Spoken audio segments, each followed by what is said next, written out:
So welcome back to the channel, and today I'm going to open a package. And well, if you can read, it says coil spring, and that's exactly what it is. It's coil springs from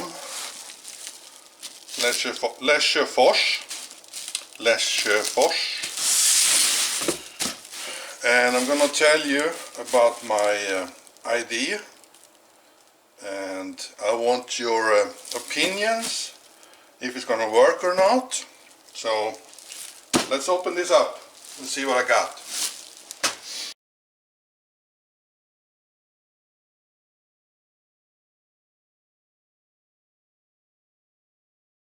There's one.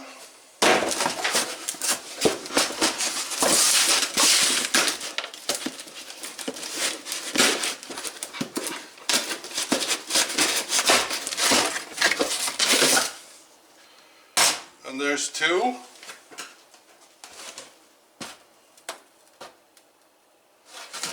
And this is supposed to be, if you can see this, it says here V70 all-wheel drive without self-leveling suspension, 97 to 200. And the V70 and the 850, they have the same rear end up to 00. So because I'm not going to have any self-leveling shocks in the rear, you need different springs. And the 850 that I took the rear end from, you had a self-leveling shocks. So these are two rear springs for a 850 V70 all-wheel drive without self-leveling shocks.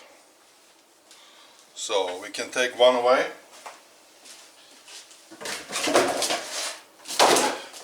Put that back in the box. And this is the spring that was in the 850 when I junked it.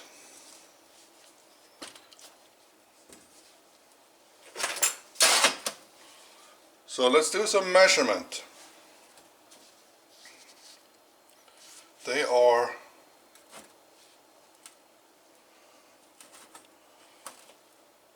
That's the same height here, and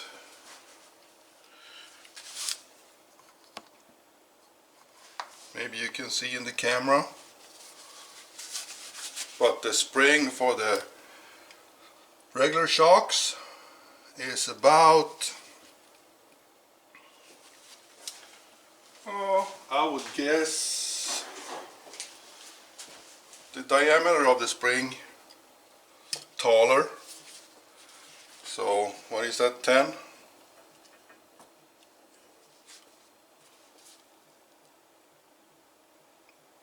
$13.5.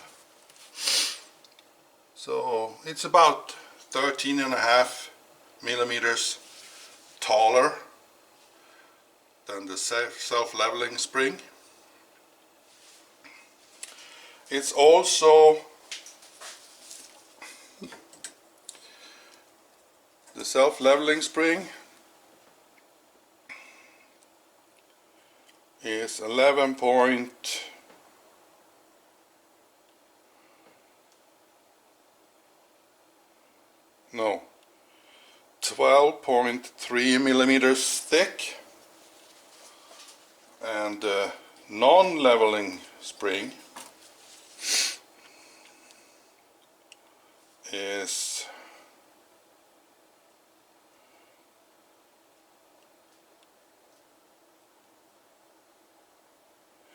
13.4 millimeters. So it's just over a millimeter thicker.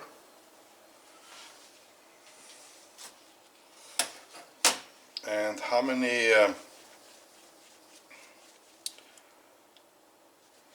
turns? What's it called in English? I know it's got a special word for it. The laps. So let's count these. 1, 2, 3, 4, 5, 6, 7, 8, 9. 1, 2, 3, 4, 5, 6, 7, 8, 9. They both got 9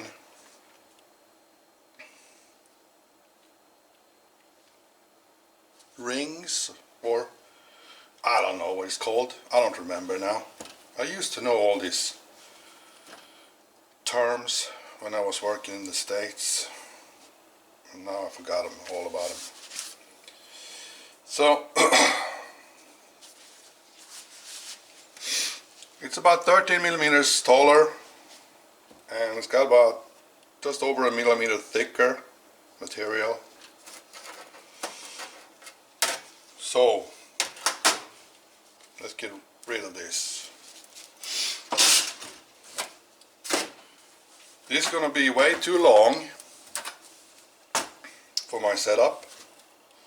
I know that because of previous videos when I tried to put a wheel on the rear end and stuff.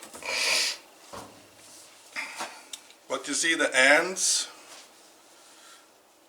first of all, it's all the same diameter, and the ends, they both ends in the same way. So it's very easy to, like, if you want to cut one turn off, it's very easy. There's no flat surface here, they're not flat on top.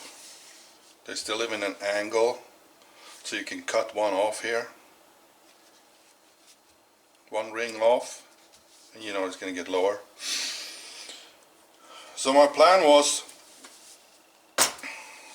because the 850 and the V70 all-wheel drive, they weigh about 1,800 kilos, and this 460 is going to weigh, when it's finished, a lot less than that.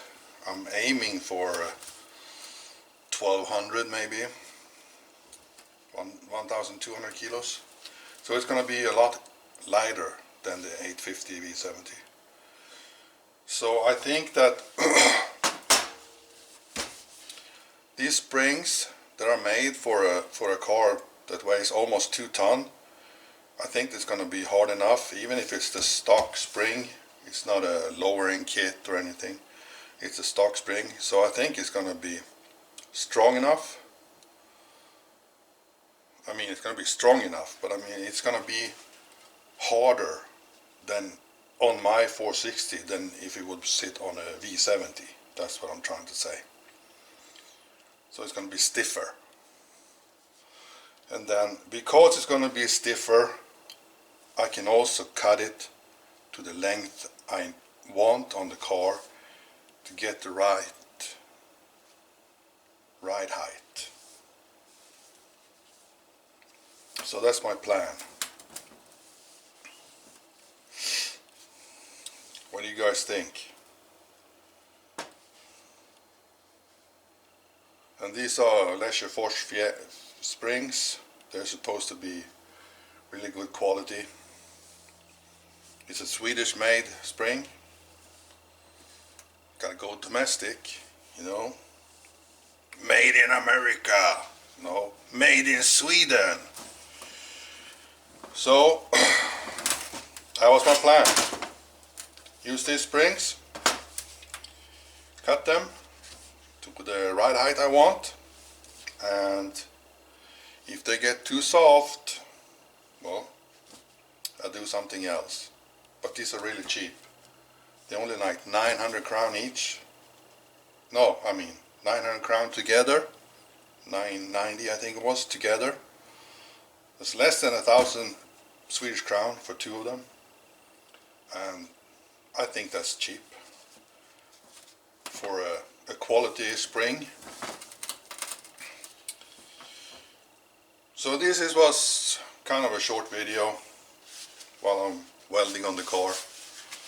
So I hope you liked it. and give me some feedback. Think it's gonna work? Thanks for watching. See you later, guys.